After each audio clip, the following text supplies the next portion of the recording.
much for your patience while we figured that all out. So I am Liz, and I'm from the US, I'm from Philadelphia, and even in Philly, I'm considered a fast talker. I'm going to try to take it down because English is not a lot of your first languages, I assume. But please, I don't know, wave your hands or something if I get going too fast, and I'll bring it back down. So a few years ago, I worked for a company that made databases for libraries. And we had an issue that a lot of you probably have where our customers were not our users. Our users were these people, students, who typically are kind of like a lazy bunch, but really nice and lovable. But our customers, the people who were paying for this service, were librarians. And there are some things that you should know about librarians. For one, librarians don't shush. That's a terrible rumor that I want to end. Libraries should not be a quiet and boring place. They should be a boisterous and exciting place. But the other thing to know about librarians is they are a persnickety people. They will definitely let you know what they like and don't like. And that made designing for them really great because they were always telling us what they thought about the interface. In particular, a lot of librarians had thoughts about this icon. And what they thought was that it should be replaced by this icon. And my team had heard this a lot, and so we decided that the next time we did some usability research, we would throw a couple of questions on the end where we would ask about the floppy disk icon. And they were very unbiased, I think, but still, we got great results. Everybody knew what the floppy disk icon was. In fact, some of the young people we tested with were sort of insulted by our questions. One person said, "Seriously, I'm only 20, but young people aren't that blind to old tech." So I felt like we've insulted them, and that's good. That's a good sign that this is a good icon. But the thing about librarians is that they didn't know that Jacob Nielsen says 6 people will show 80% of your problems. They didn't believe us that 6 people would be able to give us a sense of whether or not this was a good icon. And so I decided to do a very large survey of 131 18 to 25-year-olds. Now, this was a couple of years ago, so those people are 20 to 27 now. But I thought I would poll them and find out what they thought about this icon. And since I had their attention, I thought I'd ask about 10 other common icons. And I wanted to ask 2 questions. Do you know what this object is? And do you know what it means on a screen? And I provided open text fields because I didn't want to be biasing them by my preconceptions. So this is what they saw for every icon. And this is what I saw after they filled it out. I had a lot of spreadsheets. And I went through and I read every single entry and normalized all the data. And from that, what I found was 96% of those 18 to 25-year-olds knew that this was an object called a floppy disk. And 83% knew that this meant save. Now, this 83% might not look that big, but it doesn't account for people who said storage or memory, files. One person said dark matter, which I assume is the same thing. And so I was so excited that I now had 130 people who said this was a good icon. I was so much excited that I actually turned this into a poster. I had a designer I worked with make it look really, really nice. And I brought it to the Information Architecture Summit, and I showed it off to all of the other nerds like us. And everybody really loved it. And a week later, I went to visit a librarian on her campus, and we were looking at the interface together. And she was pointing out different things that students had trouble with, and it was some of the stuff I had heard before. But then I saw her hand go and point towards the floppy disk icon. And it was, I don't know if you've ever been so professionally prepared for something as I was in that moment. But as soon as I saw her going to point to it, I high-fived myself in my head. because I was so excited.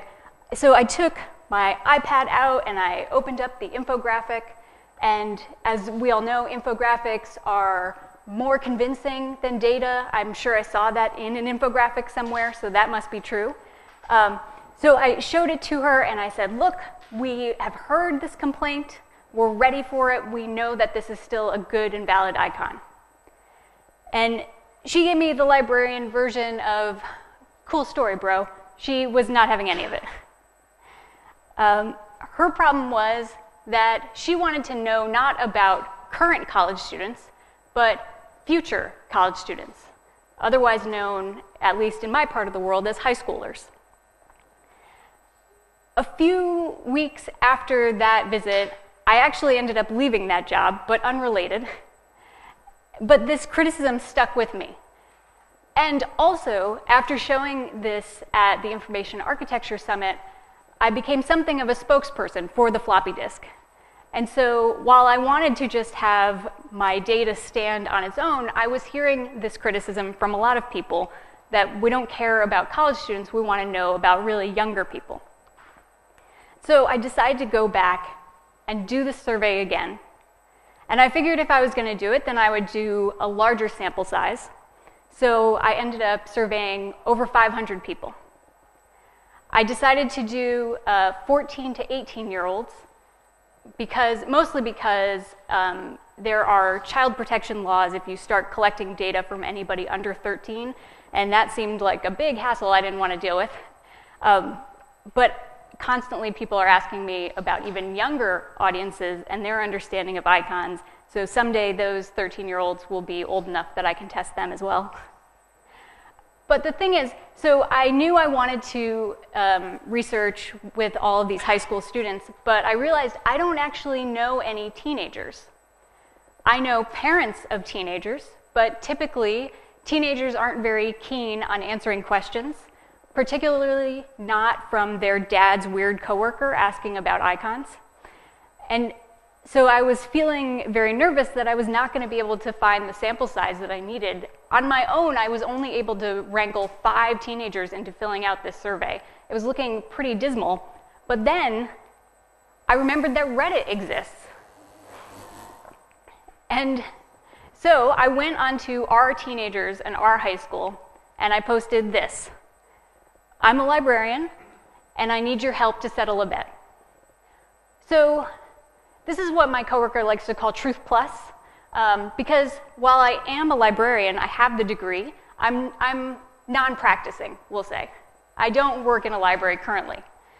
And I was trying to help settle a bet, but it was a bet between me and the entire internet, and the internet did not yet know that we were having this bet. But there was something compelling about my title, which was completely accidental. I capitalized on Redditors' love for competition and helping other people win. And so I got my 500 results in under 12 hours. It was kind of overwhelming to see them all come in. So what we're going to talk about is, of course, what I learned about icons, but when you give teenagers 23 open text fields, you learn a lot about them as well. So I've got some teen facts that I'll sprinkle throughout. The first one is that they're really obvious when they're trying to mess with your data. As you can see, one young person told me that their email address was anus@anus.anus. And while there are many top-level domains, and it's possible that anus.anus is a real website, I don't think it is, and I'm not going to verify it. One of my coworkers was trying to give them the benefit of the doubt and said, well, maybe they didn't realize this was optional, and so they just put something in so they could finish the survey. And I thought that was a valid and thoughtful thing to think, except that this young, I assume gentleman, put anus for every answer. The consistency was really nice. And so, of course, that was not the only person's responses that I had to omit. That's why I ended up collecting, I think, 550 results and then only having about 525 usable ones. So before this research, I thought of icons as a designer's domain. But what I learned is that icons should be treated like text. A lot of what I learned is that we can use icons the same way we use words, and therefore we should be using the same rules that we use for words when we use icons. This is a pretty simple rule that we use with words. I'm currently working on a website for people with eating disorders. And so, of course, when writing the copy for the website, great care was taken to make sure that we are being considerate of where people are in their process of dealing with this. And the same should have been used with our icons. But there was one section of the site where we had a space to get a coupon, save a little money. And for a while, we were using this icon. And in most contexts, this is a fine way to express saving money. But in this context, this was really mean. Thankfully, this never went live, so no one besides everyone I've told this talk to knows that this happened. When working with words, context really carries the words in a way that we don't necessarily think about. And that's why idioms work. When my aunt tells me that my cousin has fallen ass over tea kettle, which even among Americans is not a phrase anybody uses, I don't need to know why there was an ass and a tea kettle in the same place. All I need to know is that my cousin did something stupid. And that's obvious from the context. Icons also benefit from context. And that was most clear with this icon. Everyone was comfortable with the fact that this was a magnifying glass, though sadly no one mentioned Sherlock Holmes, which I was really hoping for. But you can see that there's a split between what it represents on a computer. So 70% thought it meant search, and 25% thought it meant zoom. But I have no concerns that if this were on an interface, everyone would know what it meant. Because the search bar is usually in the top right corner, and it's combined with an input field. And zoom icons are typically kind of at the bottom of a screen, or they have the little plus and minus on the inside. So they're all broadcasting what is really meant to happen with the icon. Another icon that really benefits from context is this one.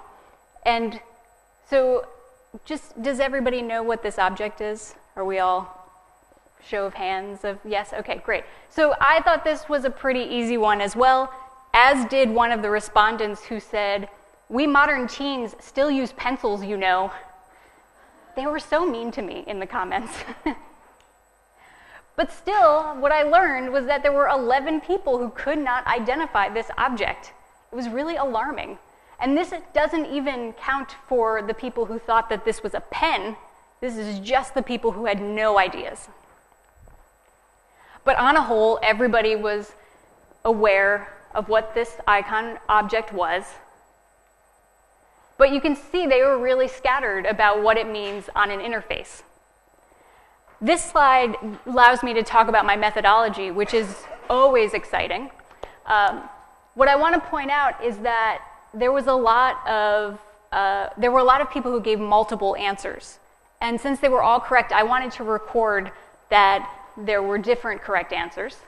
So you can see on the left there is a little bubble for draw and edit, as well as for draw and write. And what you can see is there's a lot of correct meanings for this icon. The big ones being write and edit, but draw is also in there. But you know what that pencil means when you see it on different interfaces. When you're in Photoshop, you know it means draw. In many apps on input fields, it means edit. And on my Gmail app, in the bottom corner, there's a little icon that has this, and it means compose. I've never thought that by tapping that icon, I could then write all over. That was not confusing to me because of the context. There were a couple of icons I included just to mess with them. So this was one of them. I really was just curious if anybody was able to recognize this cassette tape kind of structure. And I was pleasantly surprised. About 50% were able to say, no, you've got to, wait, I'll get there. About 50% were able to identify this. But as you can see, one young scholar said that this was a picture of spaghetti. And that person told me that when you tap this button, you get spaghetti. And I am not an entrepreneurial type, but I would really like this object to exist where you tap a button and you get spaghetti. So if any of you are interested in making that, I would totally buy it. And I should say I am not pandering just because I'm in Italy. I say this every time I give this talk because spaghetti is delicious. So I was surprised happily about how many people were able to recognize this. But when the results started to come in, I was a little confused by how few people knew what this was. And you can see a lot of people had no guess at all. I have two theories for why this happened. And one, since we're talking in the section about context, is related to context. I showed this icon to a coworker of mine who was at the time 40. And so he was well outside of the range of people that I thought would have trouble identifying this. But he said he had never seen it. So I had him take out his phone, and across the top bar was the missed call icon and then the voicemail icon. And together he was able to understand he had missed a call from his wife and that she had left a message. But when it was floating in space all alone, he didn't know what it meant. My other theory about why this wasn't as recognizable is that it's my understanding that voicemail is pretty much as bad as walking on hot lava if you are a teenager. They hate it, and it's very possible that this is just a functionality of the phone that they don't use. I learned some heartwarming facts from this question. When asked what this was a picture of, many of the young people said that it was a picture of different anatomy. And I feel like kids today, they have access to so much more than we ever did growing up, and some of it you start to worry that they see too much too young. But what is clear from this is that they have not seen those pieces of anatomy, because if they had, they would know it doesn't look like this. One of the things I like about language is how it pulls from what's old. When we're working with words, we often reference the past, even if we're not aware of it. We're using metaphors to pieces of technology that are long dead. When Julian Assange posted all of his documents onto WikiLeaks the first time around, they were called diplomatic cables. And that's because they used to be sent over the cable, the telegraph. But in reality, they were diplomatic emails. We just don't call them that because that doesn't sound as cool as diplomatic cables. And even though we're referencing a piece of technology that's long gone, we all get it. This is one, I don't know if this one necessarily translates, but in the US, when you end a call on your phone, you say you're going to hang up. And I think in England, you say disconnect or something. So, but we say hang up because we actually used to hang our phones. Nothing about ending a call on your iPhone requires you to hang anything, but we still say that. Even people who have not used a physical phone or anything that looks like this know what it means. We get our information about the stock exchange from a machine that's called a stock ticker. But the machine doesn't actually tick anymore. Typically, it's some sort of LED board that maybe has a low buzz. But we all understand. When you CC a friend on an email, you're carbon copying them. But we don't really interact with carbon paper anymore. But everybody gets what that means. And this is my favorite. Someone mentioned this to me a few years ago. When you see a police officer behind you and you need to get to the side of the road, Nothing about moving your car requires you to pull anything, but we say you're going to pull over the car. And that's because we used to have to pull. So, of course, we're referencing all this old technology in our words every day. Oh, and I would like to say, I tried to find some of those types of metaphors to the past. I asked a couple of Italian friends to help me out, and no one was able to give me any, so you should tell me all your weird things that are like that later from any country. I'm delighted to hear them. Okay, so icons are also great. And so the thing is, we don't give teenagers credit for the cultural history that they have, which is the same as the cultural history that we have with all of those old terminology. Teenagers aren't getting a ton of mail, but they know that this is an envelope, and they know what it means. There's a lot of different answers here, but all of them are correct. Email and message and send, that's how that icon is used. This is the type of telephone handset that you see on payphones, except there aren't really payphones around where I live anymore, but still, everyone knows that this is a telephone, and they know that this means call or dial. On a whole, teenagers aren't doing a ton of filing in the real world, but they know that this is a folder, and they know that it means folder when you see it on a screen. The only reason this isn't a larger bubble in the middle is because English is confusing. Is this a folder or a file or a directory? Nobody knows, but they all got it right. I mentioned that I included a couple icons just to mess with them, so this is the second one. I was wondering if they would be able to recognize a Rolodex card, and I was pleasantly surprised. 8% of them knew this by brand name, but sadly for the Rolodex company, that's down from 20% when I had surveyed those 18 to 25-year-olds. On the upside, teenagers still know what a newspaper is because some of them think that this is one, so that was also exciting. But for the most part, you see everybody was saying things like ID card, contact. In the results that I rolled up, a lot of people said like license.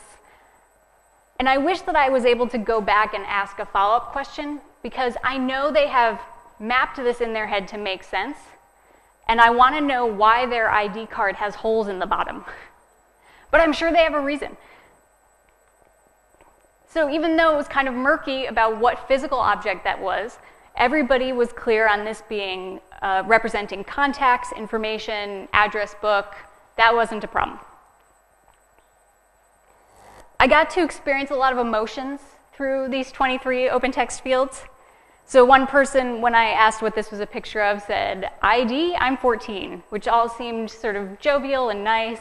And then when asked what it represented, no effing clue since I don't have one yet. The amount of teenage angst just went like through the roof in a minute. Okay, so you can see I'm building this whole case about context and metaphors, and I could possibly leave it here and just say, we know the floppy disk icon works, but let's hear what the kids said. Of those respondents, 91% knew that this was a floppy disk and identified it by name. The neat thing is that just like how the students weren't clear on what a Rolodex was and they thought that that maybe was an ID card, the same thing was happening here, where some of them thought that this was an SD card, which is so cool because that is also a rectangle with a side taken out, and it's used for saving and storing things. So even if they're not familiar with this object, they're making it make sense to things they aren't familiar with. When asked what it represented, 91% knew that this meant save. And again, this does not account for people who said things like storage. I didn't know what to expect, but I'm really glad that I won my bet with the internet because the internet didn't know we were having it. And so to show up after the fact and then say, surprise, we had a bet and I lost, would have been very sad. So that was a plus. But not all of the teens thought this would have had such high recognition. One teenager said that this was an outdated memory storage device used to baffle children, but I can assure you, after reading all the results, no children were baffled in the making of this. When working with the icons, one thing I did notice was that there was some confusion, not necessarily in a bad way, between digital and physical objects. And that was most noticeable with this icon. Everyone knew that it was a trash can, but the responses were split on what it represented on a screen. And I pulled them apart because I thought it was interesting that about 50% said trash and 50% said delete, when trash is something you do with physical objects and delete is something you do with digital objects. Now, some people have pointed out that maybe this is a split between PC and Mac users, and that could be, but I think I've seen in the results enough that this was a confusion with other icons that I'm pretty convinced that this is not just a computer split. This was towards the end of the survey, so they were getting more creative. This one person said this was their hopes and dreams, so I just counted that towards trash. And then one person said, your mom, which hurt, but you see at the end they said JK trash messages, so we're cool now, it's fine. So far we've covered things that clearly map to old technology, but we're constantly building new tools that might not make sense and have some sort of analog, old analog. So my advice is do the best you can. We see that already when we're working with words. In one instance, the Facebook wall. Everybody knows that this is not an actual wall and it's not going to be load-bearing in your home, but we know what it means and what it's referencing in a basic sense. So of course, we can apply this very helpful rule to icons. A successful instance of this is this icon, which everyone was able to identify as a gear. But you'll see I mentioned that digital and physical kind of being confusing. The runner-up answer was settings. I just don't think there's necessarily a clear division with these younger users between what's real and what's digital. So everyone knows this is a gear, even though typically we don't encounter a lot of gears. And everyone knew that this meant settings. To give this some context, this icon performed better than the telephone. This is a hugely effective icon. It was really cool to see that. On the other hand, this icon did not fare as well, sadly, which is too bad because I feel like I've been seeing this at least since like the late 90s in different WYSIWYG editors. When asked what it was, 77% said chain, so we're in the right region. And you'll also see 6% said link. But only 50% knew what this actually meant on an interface. And I had mentioned earlier with the voicemail icon that the context really helps that icon along. But I don't think that link really benefits from that as much. Because typically the link icon is next to the text editing options. So you're going to see maybe the little icon that says like left align, right align, center align, and then link. And if you don't know what it means, you're not going to get it from where it's placed. Okay. I don't know. I don't know if I want to proceed. I have coworkers who worry about my safety when I talk about this. So I did not include this in my survey, but when you talk about icons as much as I do, then people start to ask, and so I want to talk about this a little bit, and I hope you'll be nice. I mentioned I'm a librarian, so I'm an expert researcher, so you can trust my research if nothing else. Okay, I'm going to do just a tiny bit of audience participation. It's going to be so painless, you'll all survive it. How many people have seen this icon within the last 5 years? Raise your hand. Okay, great. Okay, how many people have seen this more than 5 years ago? How many people have seen this more than 10 years ago? Anybody? All right.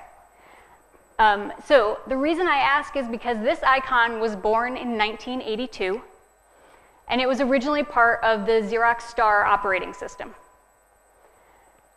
When it was designed, Norm Cox, the designer, said, "We used to tell potential users that the image was an air vent to keep the window cool." Like, he was trying so hard to make it interesting. So what this tells me is that we've been spending more than 30 years trying to talk people into this icon, and we're not successful yet. What all of the research shows, and this includes usability testing from teams at Vanguard and CX Partners, and also a great set of A/B tests from James Foster, which probably many of you have seen. What the research shows is that if you want this icon to be effective, then you have to pair it with the word menu and make it look very buttony. And this is much the same way that we gained recognition for the save icon. In early versions of Microsoft Word, the save icon was always next to the word save. That might not have made sense early on to us new computer users, but we got it. So I do think there's hope for this icon. But constantly, I have fights with the designers I work with where they say, well, this icon is everywhere, so everyone must know it. But a few months ago, I talked about some of this in Boston, and I asked a room of people who were not designers or developers, I asked them if they knew this icon and when they had last seen it. And in a room of 40 people, only 3 people had ever seen this icon before. They're smartphone users.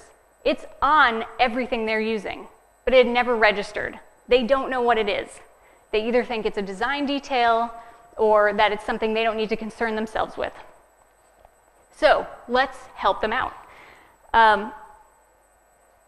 If you find yourself doubting that you need to give your users this extra little help by adding menu and making it look very tappable, then I would suggest asking your users. Really, they're going to tell you what works best for them. And you might be designing for that rare instance of human who is totally on board with this icon. Whatever you're designing or working on, I hope you'll keep in mind a couple of things. So don't insult the users. That's very mean. Context can help your icons and carry them along, and don't be afraid to lean on that a little bit. Use metaphors to the past. Don't assume that just because someone hasn't ever seen an object, they won't know what it means. The digital and physical is kind of confusing to younger users, but that's not something to be afraid of, just something cool that we can think of when we're designing and possibly use for our benefit. If you're designing something that's digital and doesn't have any old thing, then do the best you can. Perhaps you'll create something as successful as the settings icon. And please don't kill my friend, at least not until research tells you that you can. Thank you.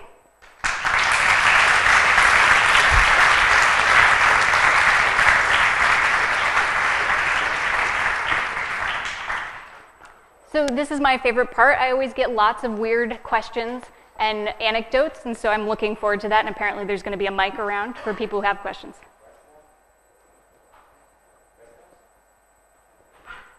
Of course, it's all the way in the back.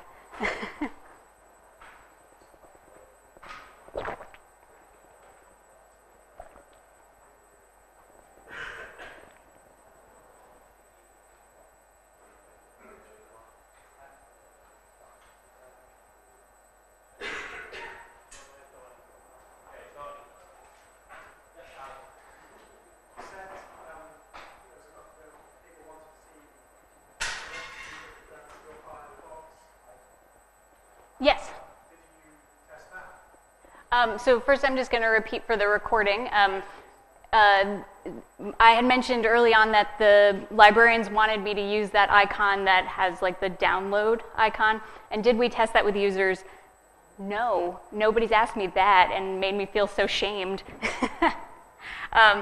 We didn't, and I think for the interface that I was working on, it might not have been a bad choice. But we felt like the metaphor of save was really working, and the students agreed.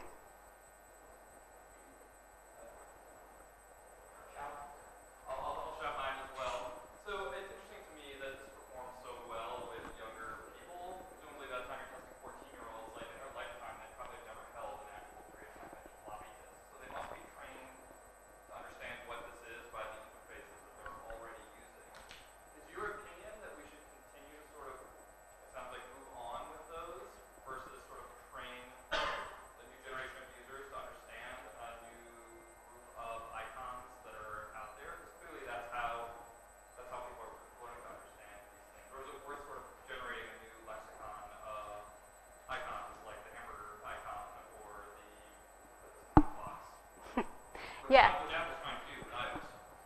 Oh, geez. Well, then it's all done.